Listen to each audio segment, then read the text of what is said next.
अगले दिन वह फिर लकड़ियां काटने चला। मुझसे ज्यादा लकड़ियां तो काटी नहीं जाती हैं। ऐसा करता हूँ, पेड़ की सबसे मोटी डाल पर बैठ जाता हूँ, उसी को काट दूंगा। भले ही एक टहनी काटूं, कम से कम ज्यादा लकड़ी तो मिलेगी। वह जिस डाल पर बैठा है उसी डाल को काटने लगता है। तभी वहाँ से एक साधु गुजरता है और उसे इस तरह से डाल काटते हुए देखकर जोर से चिल्लाता है, अरे मूर्ख, पागल तो नहीं हो गया है? जिस डाल पर बैठा है उसी को काट रहा है। मरना चाहता है क्या? अभी नीचे गिरेगा। साधु की बात पूरी होने से पहले डाल टूट जाती है और भोदू सूखे पत्तों के ढेर पर गिर जाता है और मन ही मन सोचने लगता है, लगता है ये साधु बड़ा ही चमत्कारी है। इसे सब कुछ पहले से पता है। मुझे इसके ही पैर पकड़ लेने चाहिए, यही मेरी नैया पार करेगा। अरे भाई, क्या तुम कोई ज्योतिषी हो? तुम्हें मेरे गिरने का पता पहले ही कैसे चल गया? तुम महाज्ञानी हो, जरा दया करके मुझको बताओ कि मेरा भविष्य क्या है। भोदू की इतना कहते ही साधु समझ गया कि भोदू पूरी तरह से मूर्ख है। उसे याद आ गया कि इसी भोदू ने उसके साथ बुरा व्यवहार किया था। वाह प्रभु, आपने इसको सबक सिखाने के लिए मुझे अवसर दे दिया। बिल्कुल सही समझे। मुझे वर्तमान भविष्य सभी का ज्ञान है बच्चा। मेरी दिव्य दृष्टि बताती है कि तुम्हारी मौत तुम्हारा पीछा कर रही है। महाराज, ये आप क्या कह रहे हैं? मुझे कोई तो उपाय बताइए। बिना दान के ज्ञान नहीं दे सकता हूं। तुम मुझे पैसे दो, मैं तुम्हें भविष्य का ज्ञान दूंगा।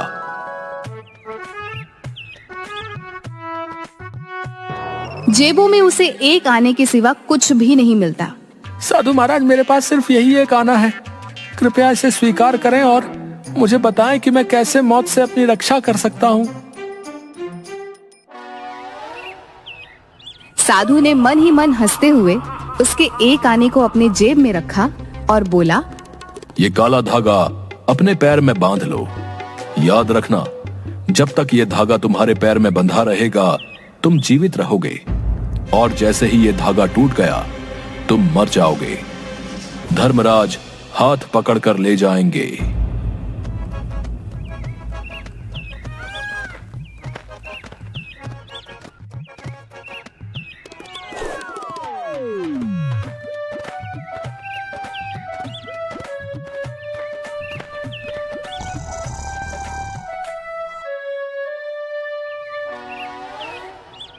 अजी, कुछ पैसे कमा कर लाओ। सुबह से घर में चूल्हा भी नहीं जला है। क्या हम लोगों को भूखा मारोगे? अरे भाग्यवान, मेरे पास ज्यादा समय नहीं है। मैं बिस्तर से उठा और मेरे पैर का धागा टूटा तो तू विधवा हो जाएगी। क्या बकवास कर रहे हो? धागा टूटने से भला कोई मरता भी है? अरे आज मैं एक ऐसे महाराज से मिला था जिसे भूत भविष्य सबका पता था। उन्होंने कह दिया तो ये होना निश्चित है। भोदू की पत्नी जानती थी कि भोदू के दिमाग में जो आ गया उसको हटाना नामुमकिन है। मजबूरी में वह खुद ही काम करने सेठ करोड़ीमल के घर गई।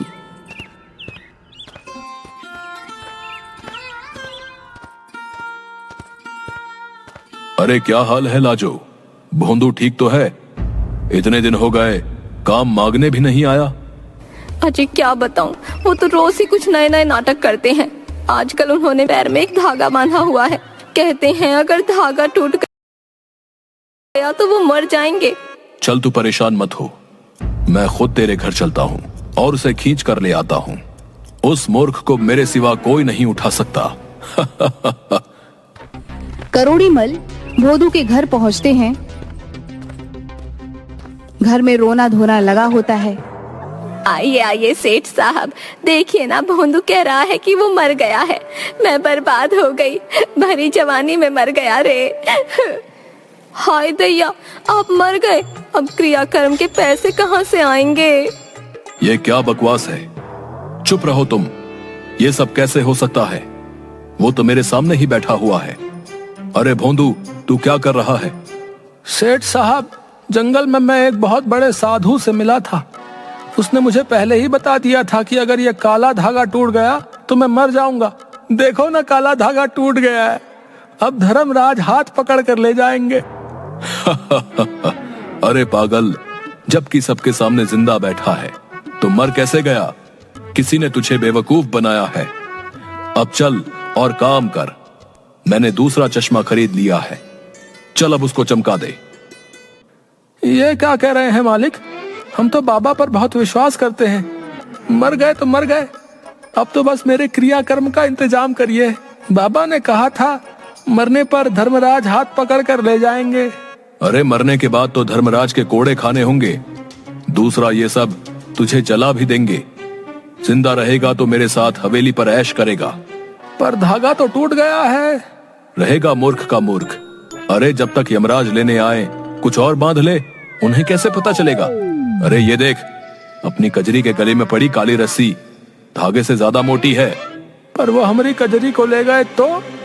अरे यमराज हाथ पकड़ के ले जाते हैं, कजरी के हाथ ही नहीं है। बस दोनों बच गए। वाह वाह मालिक, आप हमें बचाए लिए। अरे लाजो, आज से ये रस्सी हमरे गले में बांध दे। हम जी जाएंगे और कजरी भी जिंदा रहेगी। लाजो कजरी की रस्सी भोदू के गले में डाल देती है और करोड़ीमल उसकी मूर्खता पर हंसते हुए रस्सी पकड़कर उसे अपने घर ले जाते हैं।